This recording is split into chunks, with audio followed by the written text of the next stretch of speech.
Good morning, everyone, or good afternoon, and thank you for joining us today. I am Professor Tasha Lewis from The Ohio State University in the program of Fashion and Retail Studies.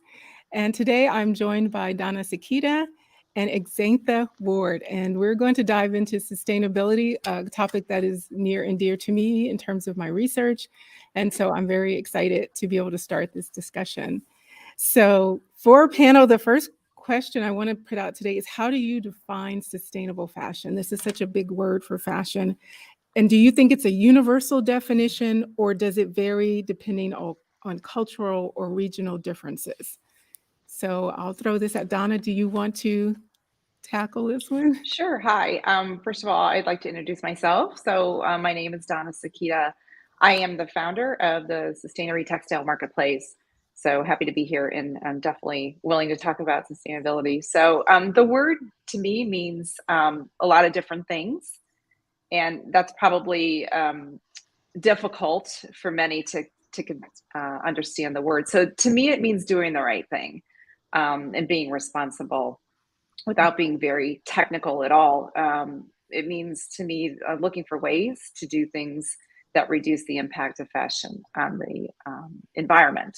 So, people and planet to me is sustainability, and looking at ways to do better with things such as pollution, chemicals, water, farming. I mean, it's a big topic, definitely. So, Xantha? Okay, I'm introducing myself. I'm Exantha, fashion designer, and I'm here in Columbus, Ohio. Um, the way sustainable fashion to me is when you can repair, reuse, repurpose something. And I think we all can play a part in doing that. So just being able to reusing things, making them last longer, and using natural fibers that when they deteriorate, that they can still help the environment. Is that biodegrading or whatever? Biodegradable, Yeah, okay. yeah. So anything that you can do that can help the environment as far as like you can and I can't really give a specific definition, but just what it means to me, and just to repair, reuse, repurpose something, recycle, upcycle it, whatever you can do to help the environment to cause the least pollution. Well, thank you both. I agree. And in my opinion, it's this idea that can we keep doing what we're doing in fashion for future generations for them to be able to do the same thing we're doing and not have a negative impact from that? So the idea is that we don't impact the ability of future generations to do the same things that we're doing. And so I think we know in fashion that the footprint is so large that we are having quite an impact. And I don't know if in any of your travels or going around and talking to different customers, I know when I've been in different countries, they sort of say, well, we're just sustainable inherently. Like this is not a new thing, just because of economic situations. They say we always have to reuse. We always have to do these things and think about that. So I don't know if you've ever encountered that where sort of sustainability has been around in some places longer and thinking about, what it is for us, it may have been already existing in other places. Yes, I So, think it's cultural. It could be very mm, cultural. Some cultures have always used responsible practices before they were right, called sustainable. Yeah. right. So my next question is getting behind what inspired you to work in the area of sustainable fashion, and what are some of the biggest challenges that you see in this space? So, Xantha, I want to touch on that with you in terms of your designs or the work that you do. Anything that inspired you to get into this space? I've always been into this space since day one. Mhm. I started my brand with recycling clothes. We called it recycle or upcycle, where today they're calling it sustainable fashion. So I've always reconstructed um, clothes, mostly denim.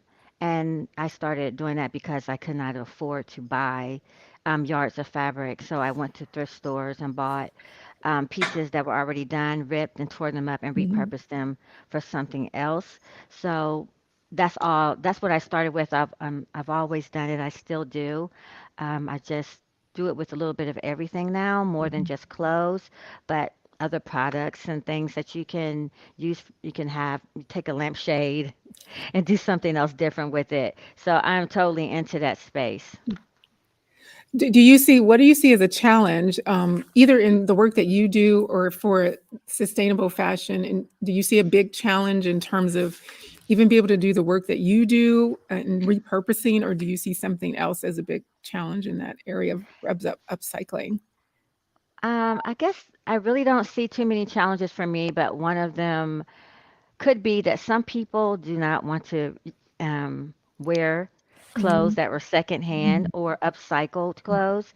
They want it to be brand new. So I guess that would be my only challenge. They'll love it, but some people, as soon as you say, "Oh, this used to be this," oh, well, that's oh, that was used. Some I don't run into that often, but every now and then that would be my only So challenge. changing some of the attitudes about secondhand and reuse. Yes, Okay. yes. Thank you. So, and Donna, I know this touches on what you do with the Sustainery in terms of reuse. So, Mhm. what inspired you and what do you see as the biggest challenge?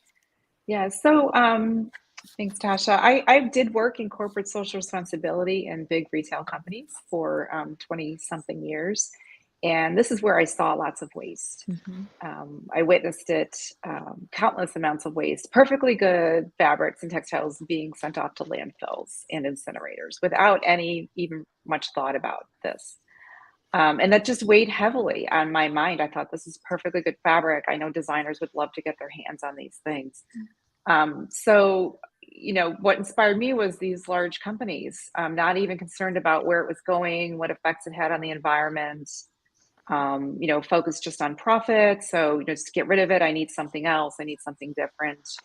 Um, and I know reusing things is a creative challenge, right? So it's a little harder to use something that exists already if you're a very conceptual designer and you just want certain specific things. It might be more challenging to use what's existing. So I think that's one challenge.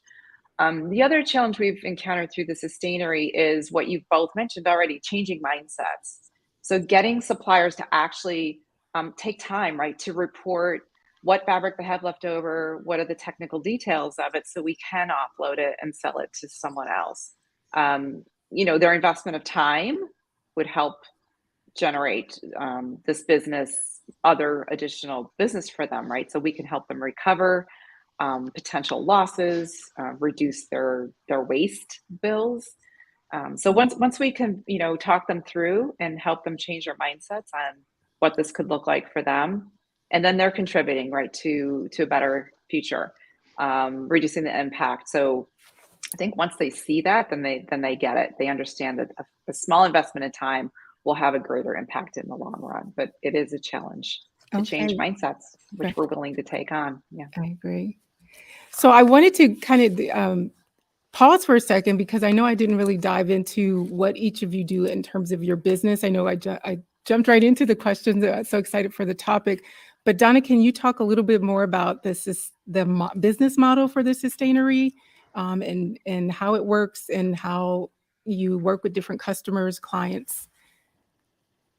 Sure. So the Sustainery is a B2B, so business to business textile marketplace where we match manufacturers that have leftover fabric, or any maker that has leftover. So we really don't define that. It could be other designers too. We give them a platform to sell their unused, unwanted textiles. We do sell by the full roll. We sell wholesale. We are often able to sell below wholesale, Mhm. because these makers just really want to get rid of it and see it being put to good use. So we connect these suppliers with the designers or the makers that are looking for fabric, to prevent textiles from going off to landfills. That's the basic model. It is a platform, so we don't buy fabric. We don't have an inventory. It's a very lean business model. The fabric stays where it is until the order's placed and it gets shipped out directly from the supplier to the designer. So, we're not double shipping and, Mhm. and trying to, reduce that impact as well. But we work to reduce the impact of the fashion industry on the environment. Great. I've been on your site, so I've perused a lot of the fabrics. And I even saw quite a few are even domestic fabrics that are overstocked. So I thought that was really great too, that you're addressing meals here. Xantha, can you talk more about your business model, your designs, a little bit more about your business? And I know I jumped right in with the sustainability questions, but just to give you an opportunity to talk a little bit more about what you do. Okay. Well, I definitely make one of a kind pieces, so I don't, or a limited edition pieces. I don't make like, I don't have people sewing for me. I don't make large amounts of clothes because I like my clients love to say that they're the only one with this piece, or and if it is a limited edition, it's still a little different because it's still the fabric. It might be different, or where I put the straps on the bag or whatever it is I'm making. But I've been doing this for like at least 30 years, and I love to recycle and upcycle, and I didn't really realize I was really making an impact on anybody because this is just what I did. Mhm. And then when it came a big deal, I was like, oh, I've been doing this forever. And I love the denim. It was like I started with that collection, which was called Ghetto Blues. And it's because I was in the ghetto and I had the blues and it was a struggle. So I named that collection Ghetto Blues, but it ended up being my most successful collection. That's what I was known for. And since we're in the space of sustainable fashion, I realized I said, hey, I am making an impact. I am a part of the solution. And not even knowing that I was all these years, like what they're doing now, I've always done. I used to have a guy that used to have scrap leather and he used to throw it in the garbage. I said, can I have it? And I used to make earrings or embellish clothes with it and jewelry. Now I can buy whole hides. I just look back on those days. I was like, wow. There's a time I couldn't even afford that. So yeah, I've definitely been in this space forever. I enjoy it, and it comes naturally for me. And I think I heard that I was at an event and I heard that you have a shop set up. So you have your own, is it a workshop, studio, boutique? So Workspace? it's a studio slash boutique. So that's Mhm. the one on Hamilton. So I create, and you can also come and shop there, but by appointment only. And then I have the location downtown, which has regular hours. Do you do like if I have something reused secondhand and I'm like, I want to give this another life, is that something that you do as I part of your do. business model? Okay. I do. There's some clients that there's some clothes that belong to their parents or a Mhm. grandparent, and it's example, can you make a bag out of this for me? Or I do a patchwork and I'll do a small blanket or a throw because they wanted to keep something that belonged Mhm. to them, to someone that they loved. So I've done it. I haven't done that a lot, but I have had people request that I do that. I like that. And I think that's what a lot of our clothing is. It has a lot of memories and Yes, it's tied up in, giving things away and keeping things because there's a lot that goes on, I think, emotionally with our garments.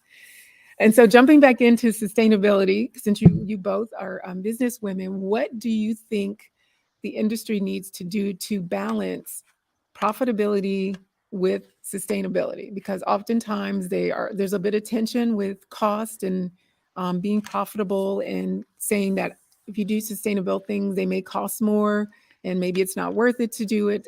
How do you think the industry can do that? And I'll jump back to you, Donna. Hmm. Yeah, I hope I can keep this one to a few minutes. It's So, sustainability to me, it's about innovation, right? Being looking for ways to be more responsible, and it's challenging. So, you have to find ways to make things work. So, profit and sustainability to me go together. And I think if companies can work in that way and see it in that way, that they would have environmental impact goals should be part of their business goals. Mhm. If you separate them, it's going to fall to the wayside if profit is your primary goal. So there's an impact to everything that we do, and you can measure that. So in a lot of times companies like say they don't know how to start that. So if you have targets in place, once you measure something and you have a target, they can be measured and reported on, which would also increase customer confidence. And you just have to be transparent about what you're doing, and it's okay to be transparent and say, look, we Mhm. we waste a lot of fabric, or we use a lot of chemicals, or we, and measure that, and then report on how you're doing better. To me, they go hand in hand, especially with profit. You can probably see then that Mhm. you're saving money on some things, or saving energy, or saving people, or saving resources when you actually start measuring these things. So to me, they go together. Do you think your business model offers a opportunity for companies to do that, to be profitable? Because I know the cost of fabric is a large cost of the portion of a garment.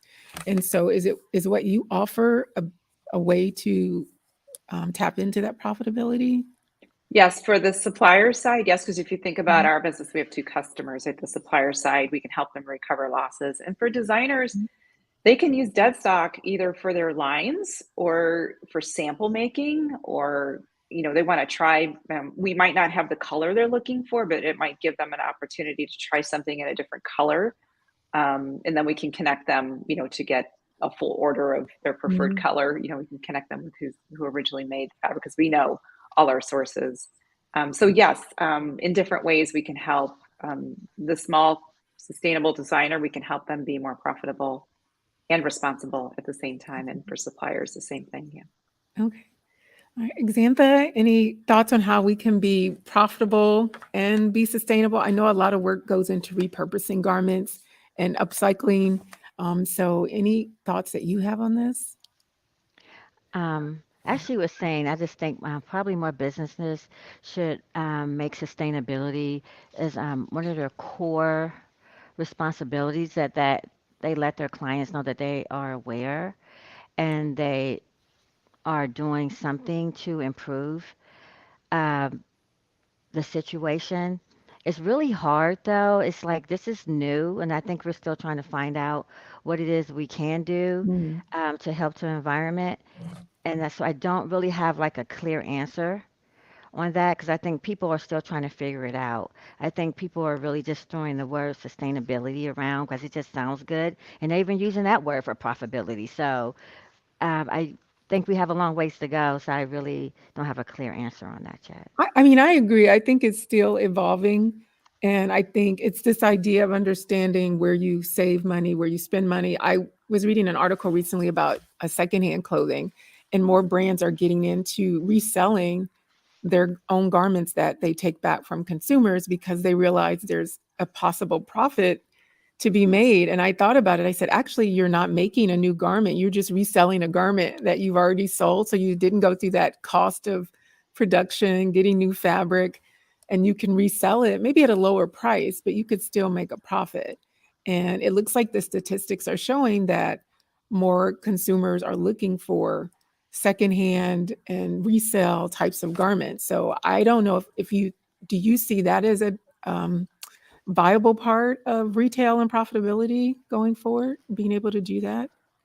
Yes, I've noticed that a lot of people are definitely are getting into selling secondhand pieces. They Mhm, have like online shops. You can do that. mhm, Even they have pop-up shops. You bring your clothes where they're just trading their clothes instead of selling them. I might have something you like, and you might have some I like. So I mhm, think we should do more of that too.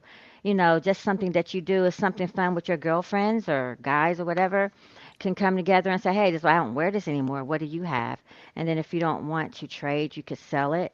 So I do think that is a way of people, um, but still, I still think that is a way, but I don't think a lot of people are going to be wanting to buy so many used clothes. So there are those people that just don't want used clothes. But I mhm. do think repurposing them and upcycling them, making it something totally different, I think that'll help more so than just selling just used clothes, Mm. unless they were really gently used.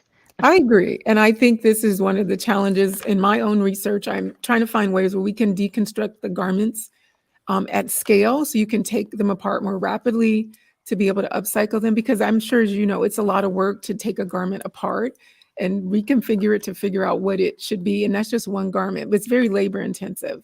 And so I would think that would be part of the cost too, just trying to Hmm. deconstruct something and remake it because our manufacturing hasn't been set up that way. It's very linear, using new resources, new fabric, cutting it, making a garment. And when you have to deconstruct something and reconstruct it, that's a lot of labor in a different, I think, way of thinking about manufacturing.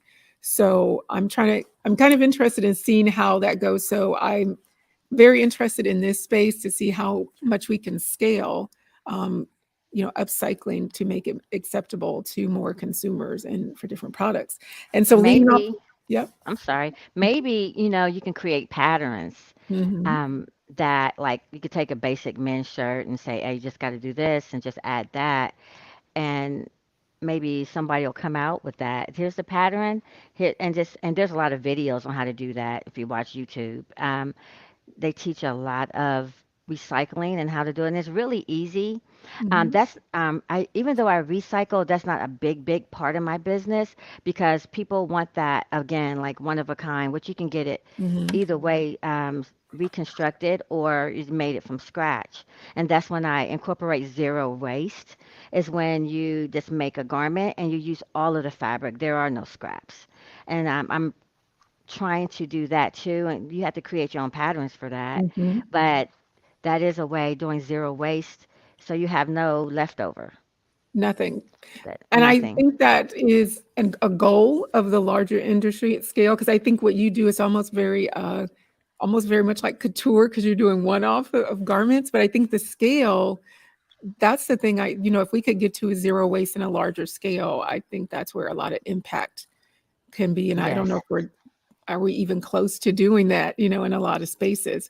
So my next question for both of you is, what do you see as the most promising innovation? It could be something to get us to zero waste or something to help us reduce. So what do you see as an innovation that looks really good for the industry? Um, I just, I learned about orange fiber, where they're taking like oranges and using the fiber to make material. It's like an Mhm. alternative silk. That's definitely an innovation. I didn't even know about that. I thought that was so cool. And also using pineapple leaves to make faux leather. Mhm. Some of the Those are some, bio-based, yeah. yeah. So there's some innovations. I don't know how they're going to do that on a mass scale, but they're also using in Japan, where they're taking leftover foods and using food waste and the coloring from natural foods to help with making clothing instead of using so many chemicals Mhm. as we put in our food that hurts our oceans and rivers. So those are the three interesting things I know about. I don't know how much of a mass scale that can. I don't know how quickly that can be developed to help the masses, but it is a way.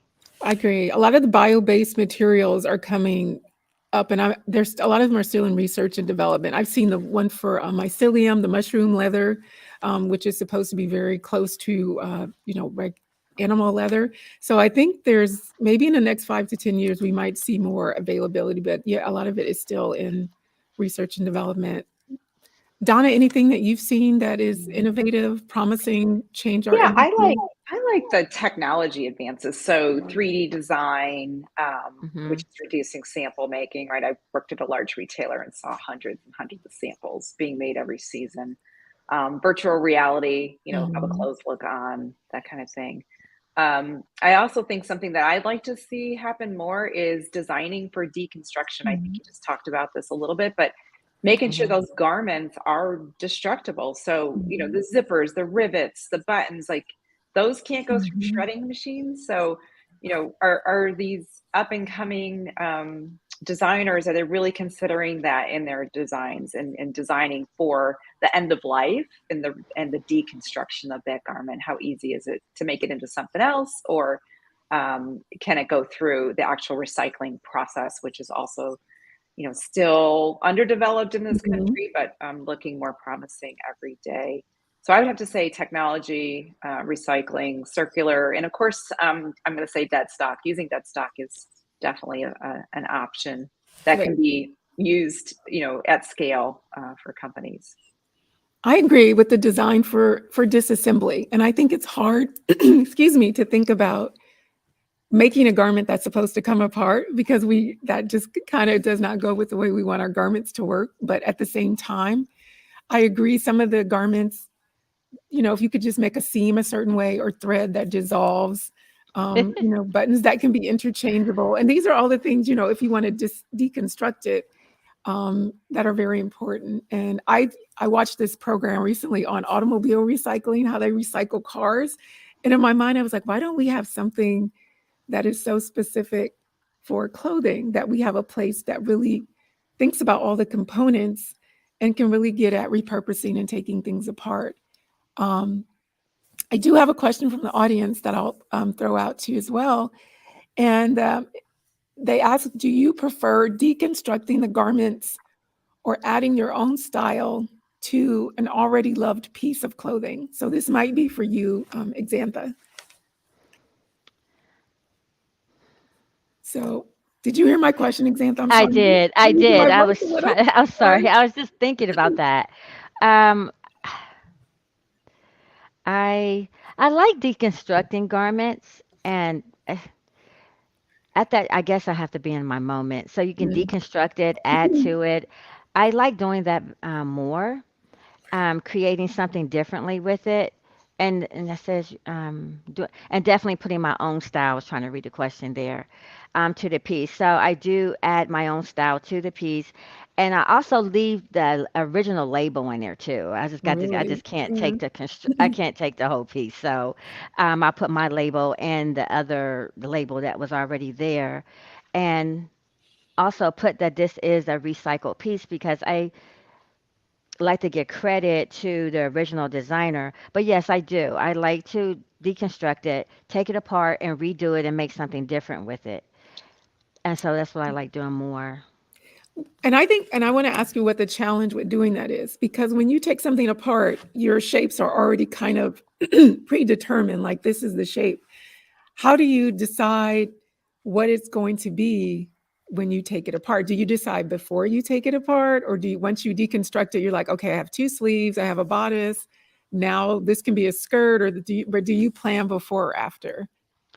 So I don't plan at all. So I freestyle. Okay. And so I'll put it up there and then I just start cutting. I don't have any methods. And that's one thing I'm working on. I don't even have any patterns when I Um, create. I drape. So, but now that I'm getting busy, I have to create patterns. But I do look at it and I do ask myself, oh, this looks great as a dress. But my mind is moving so quickly. I don't know I'm doing that. mhm, I just start doing it. And sometimes this sleeve might, I'll cut that sleeve off and add it to something that I made and repurpose the sleeve on something I started over here, use it mhm. for something else. But I don't sketch or draw the design down first. I just start messing with the fabric and let it speak to me. And once I feel like I heard it, it sounds crazy, and then I start to design it. So I don't have Mhm. one method. Oh, all right. Well, I mean, I I think would that's also, great. Yep. I'd like to jump in here. So Yeah. I would also say deconstructing. So Mhm. I also have a piece, and this goes back to sustainability of garments, right? If you buy nice things, they last longer. So Mhm. I have this wool piece. It was a dress. I was tired of the dress. So I opened it up, made a cardigan out of it, added a fur collar, so giving it a new life. And I left the label in it as well. Mhm. But then now I think I'm tired of that. So I'm going to wash it down, felt it, maybe make a bag, I thought. So I like that too, that you kind of, each piece kind of speaks to you, right? What could Mhm. it be next? And, that piece will continue because it was good quality to begin with, Mhm. Yeah. and it allowed it to become other things. So that's just something that I would say I would definitely go with deconstructing Reconstruction. instead of just embellishing something that already existed. I think And I'm I gonna, like that. I'm yeah, sorry. yeah. I like that too because you reconstructed it or deconstructed, and then you did something else to it later. It can keep changing to whatever you want. You don't have to just do that once. You can Yeah. do it like more than once. It has several life cycles. I find like Yeah. I wear the garment more confidently if I manage to do that. It's not like the original design, but like I did this and I made it look Yeah. like this. So Yeah. there's some pride in wearing it, knowing that you used it, but you also made it look better, with your own touches on it. And I like the idea of felting, Donna. I totally forgot about it because a lot of times when our garments get felted, when we wash them accidentally and You they think you shrink, ruined it, right? And it could but be you something didn't. else. It could be a bag. It could be anything else if you can think creatively about it. So I think thinking more about life cycles. So I think that was a great question because it got us thinking about our own Mhm. behavior in doing this. So another question, and thinking about consumers, how can consumers make more sustainable choices? And this is something I think about a lot. Do you think it's about education, um, some type of awareness campaign? I feel like I teach a lot of Gen Z students. I feel like they know a lot, um, but I don't know if that's because there's a lot of messaging around it. But what do you think? How does the consumer? What can they do, and how do they get the message about sustainable fashion? I think wearing your garment more than once, Hmm. at least 30 to 50 times. Um, just keep that and buying quality and well-made items that will last you longer. And I'm just gonna say, try not to shop so much with these fast fashion. You want to buy things that are well made. I remember when I was younger and I'm 55. I remember I would buy something, I would have that forever. And you would wear it over and over again. So now you can go buy two, three, four, five pieces and then get rid of it and go buy five more pieces very cheaply now. So I just let them be cautious about where they're buying their pieces from and try not to support people or businesses that are into fast fashion because a lot of those pieces are plastics, acrylics, and it does not help the environment and it's not biodegradable. So just be cautious about who you're shopping with. So maybe knowing more about materials, where things are made. Donna, I know you do a lot of work in this space too at some of your other work. What do you think how can consumers make more sustainable choices, and how do they know what to do? Yeah, well, consumers are driven by marketing, right? And these fast fashion companies are all about the marketing. You need to buy this, you need more stuff. So it's definitely through marketing that we can influence consumers. So if they took a different approach and they educated their consumers on, maybe how long will this product last? Or what's the value of this product? How is it made? The other things that these younger consumers are looking for are more aware consumers. Mhm. In our spaces, we probably have a lot of our communities, people know about sustainable fashion, but a lot of people don't. So I think I don't want to lead into any other questions right now, but I just think it's definitely Yeah. consumers can make different choices if marketing would change and they do their research and they find out about who are they buying from, can definitely help them change their fashion purchasing practices. So, and I don't want to lead us down to another space, but I want to think about how do we know? And so my thing is, do we have a standard system? Should we label clothing? Should there be some certification? Some states like New York and LA are trying to pass these supply chain laws to get companies to be more transparent. And so, as a consumer, we have a lot of places to get information, but sustainable information, we only get what the company tells us. There are some websites like, I don't know if it's like Better Buying or Good on You.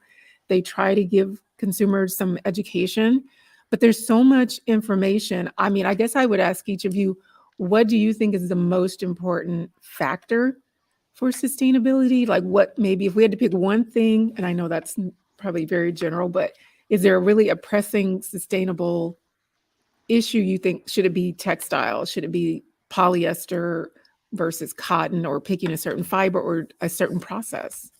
Um, I yeah. think if consumers would buy more natural fibers, Mhm.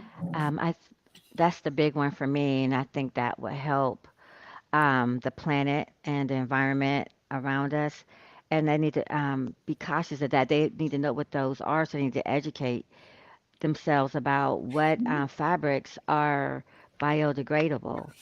And there's a long list of them. And I think that'll help the consumer more so than anything. So instead of worrying about they don't know who to shop with or who is what companies are environmentally friendly, they just look at the label on the back and see what type of fabrics they're buying, and that's the one thing they could do that could help.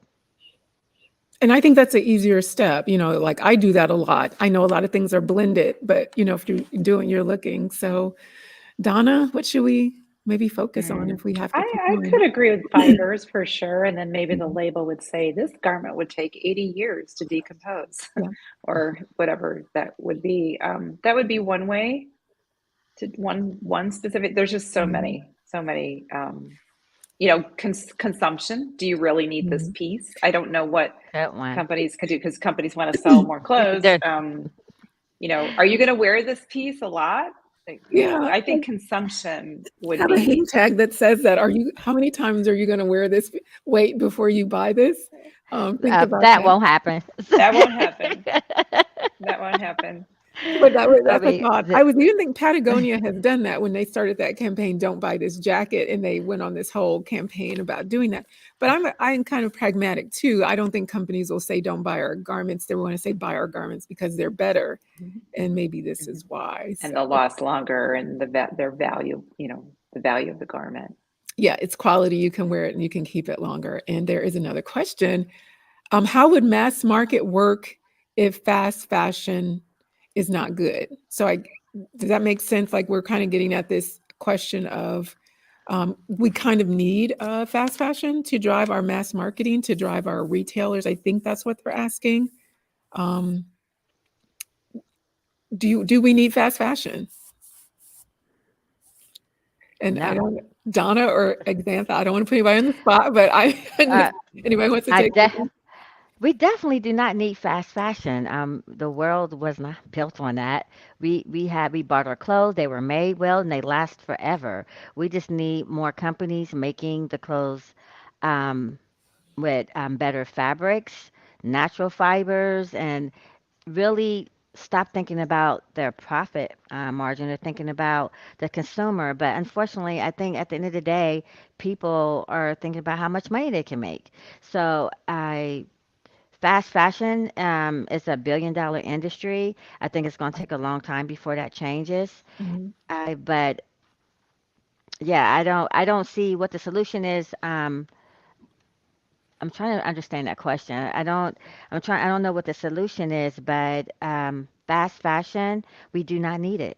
I just, we've, this is not something that the world ever needed. It's just overconsumption, too much marketing, all the media, and people think this is something that they need, that they need the newest trend, and somebody will make something and somebody else will make it cheaper. It's definitely not nothing we need. But it's cheaper also to people that can't afford Mhm. to buy the big name product where somebody can make it generically, or do a knockoff of that and make it cheaper. And as long as people keep wanting pieces like that, it's just going to be hard to get rid of fast fashion. Mhm. Donna? I agree. Okay. We don't need it. Ditto. And I think this drives me to the next question because you just mentioned this example is the price. So sustainable fashion tends to cost more and fast fashion costs less, right? And so if I'm faced with an economic choice, these are the brands, these are the products, heavily marketed, often fashionable, and these are accessible to me. And I think even as a professor, this is always my struggle because I love fashion, I love the industry, and I want to think that it's going to be there but be better. And in some way, I like the idea of getting clothing faster. It's closer to a trend, but at the same time, understanding the consequences of what that means for production. And so when we start to say fast fashion, how do we unpack it and make it? Does it need to just be fast and sustainable? Is that even possible? We've seen H&M face some recent challenges with greenwashing and their fast fashion. They're supposed to be sustainable. So I don't know. And I don't want to say it's going to go away, but I think it could be less of it. So um, it's going to stay. And I often talk about how it came out of quick response. And Donna, you probably knew this from like years in the industry. And I think in the early 2000s, production was trying to get into quick response, be closer to market. And I think we just kept going fast and we never really realized how fast we were going and didn't realize how much that had a consequence on the footprint of the industry. So thank you both and your perspective on fast fashion. I hope that answered the audience question. Another question, we talked about affordability, but what do you think the fashion industry can do to make sustainable fashion more mainstream and just sort of acceptable? And this is how we do business. So what do you think can be done? And maybe I'll go to you, Donna, and then to Xantha. Definitely through education. So, as I mentioned before, your students, Xantha, your clients, and our network, we're pretty familiar with sustainable choices, but the general consumer might not be. So, definitely education. Mhm. Do you want to buy 10 pieces that were $10 a piece, or can you wait and buy one piece that's $100? I mean, it's really those choices are out there right now, and I think through education, do you want one piece that's going to last you for 10 years? And that's the same price as 10 pieces that didn't last you even a year. So Mhm. really, through education, I think we could get the consumers, again, I'm going to use the same phrase, changing mindsets Mhm. of, can you enjoy that nice piece for a longer period of time?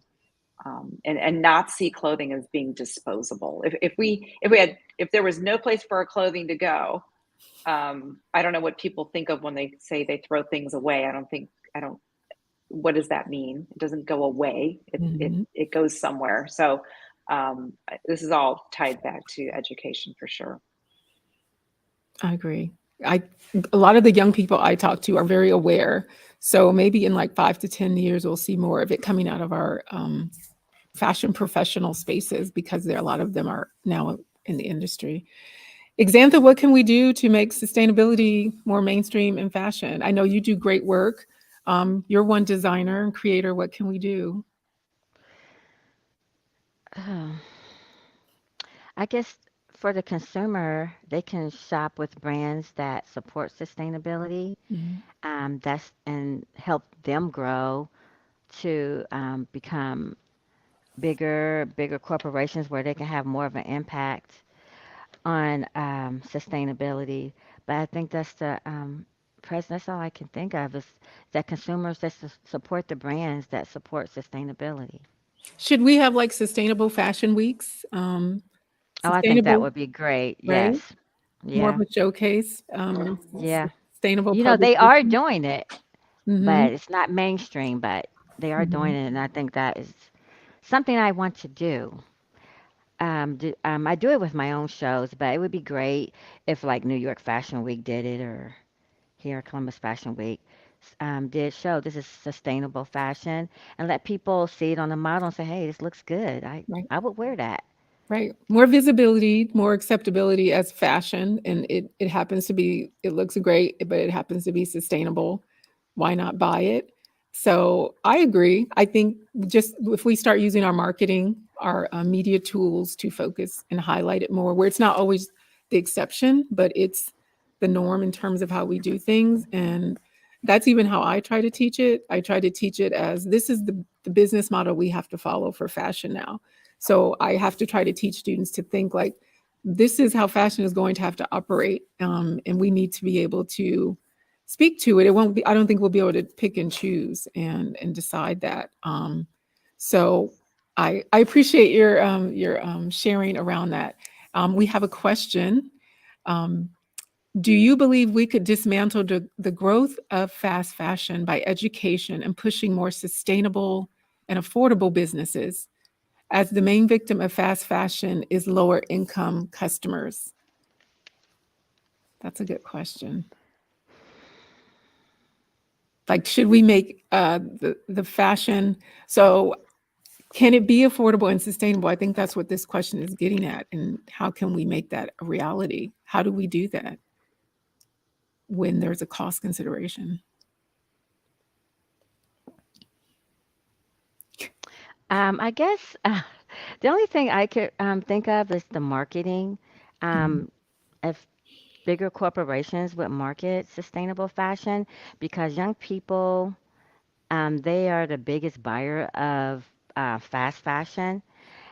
And if that was marketed that this is like trending or everybody's going to wear this is what everybody wants. And I think that we can make an impact that way. And also another idea is that you can create your own look and teach people how to reconstruct or upcycle their own clothes. I don't know how we would go about doing that, but it's an Mhm. idea.